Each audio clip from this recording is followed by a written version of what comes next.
L'enjeu en consultation, c'est d'aller récolter de l'information du client pour pouvoir adapter notre plan d'intervention.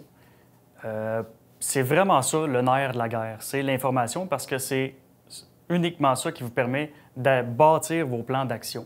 Maintenant, l'unique façon dont vous obteniez cette information-là depuis la nuit des temps, c'est de façon verbale. Ce qui est très bien, soit dit en passant, c'est pas mauvais en soi. De toute façon, vous n'aviez pas le choix parce qu'il existait uniquement cette méthode-là. Maintenant, il y a un nouvel outil qui existe qui s'appelle la synergologie appliquée, c'est-à-dire l'interprétation du langage corporel ou, si vous préférez, la communication non verbale pour vous conscientiser à ce que vos clients veulent dire de façon non verbale. Donc, vous avez deux façons, le verbal et le non verbal. En possédant les deux, évidemment, vous maximisez vos chances d'adapter vos démarches de façon unique.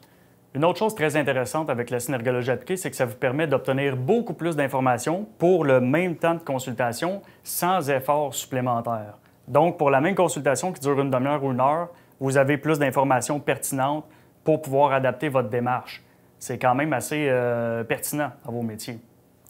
Il y a une chose qu'il faut que je vous dise, c'est que dans mon cadre professionnel, j'ai affaire à parler avec beaucoup d'entraîneurs et je m'aperçois en discutant avec eux, c'est pas méchant ce que je dis là, c'est que je m'aperçois que les entraîneurs surestiment souvent leur taux de longévité contractuelle avec les clients. Je leur demande souvent, c'est quoi la moyenne des clients qui restent avec toi, combien de temps tu penses que c'est, t'sais? Puis vous seriez étonné, j'entends souvent des 10 ans, t'sais.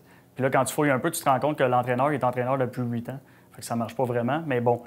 Tout ça pour dire qu'on a tendance à surévaluer nos taux de longévité contractuelle avec les clients. Il faut juste se conscientiser que pour un client qui reste 10 ans, un client qui reste un mois, la moyenne est de 5 ans. Là, si vous vous rapprochez comme toujours du zéro comme ça. Là. Si vous êtes un entraîneur exceptionnel, je pense que si vous atteignez comme moyenne un 6 à 8 mois, ça devrait être très, très bon.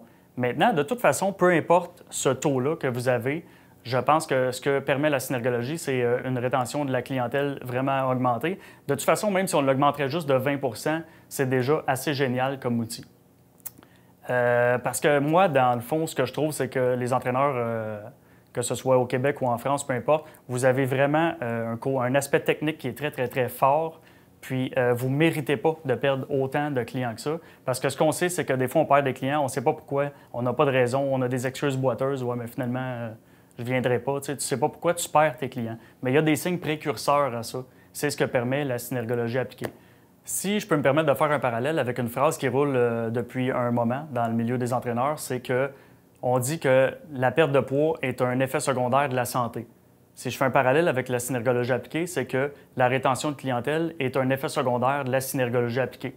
Donc maintenant, au moins, vous savez que c'est un outil qui est nouvellement disponible pour vous pour adapter votre intervention de façon optimale avec les clients.